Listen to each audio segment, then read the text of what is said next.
Yeah, so Makako Jisni, woodchuck, his teeth were hurting. And he goes into the dentist and he says to the dentist, "Hey, my teeth hurt." And the dentist says, "Well, no wonder you've been chewing wood." Makako Jisni gets in the chair there and the dentist comes over and he says, "Hey, Makako Jisni, woodchuck, I'm going to take this needle, I'm going to stick it in your gums. And you won't feel a thing. You'll go numb." Makako Jisni thinks for a minute. And he goes, "I'm not going to feel anything on my face. I'll never feel the wind against my cheeks.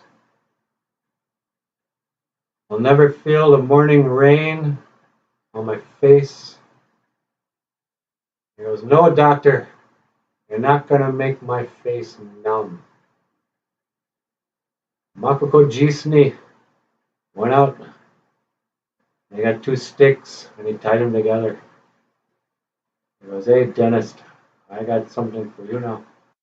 And that's where the nunchucks came from. Because woodchuck didn't want to be numb. Bonjour, Anishinaabe Noog. Welcome back to Boozhoo NANABOOZHOO, the podcast of Ojibwe language and culture. My name is NANABOOZHOO, and today our word is ningotaaj. Ningotaaj. I'm afraid.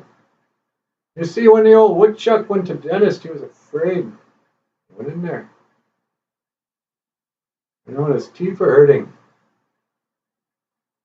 And he was more afraid of the Novocaine than he was of his cavities.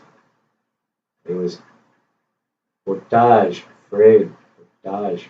He's afraid. And that's our word for today. Ningotaaj. I'm afraid. When I look at you, I get a little afraid too. Okay, well, that's all I have for today. You've been watching Boozhoo NANABOOZHOO, the podcast of Ojibwe language and culture. I'll see you again. Higa waba min, minawa. Oh, wow. Yeah, ningotaaj. You scare me.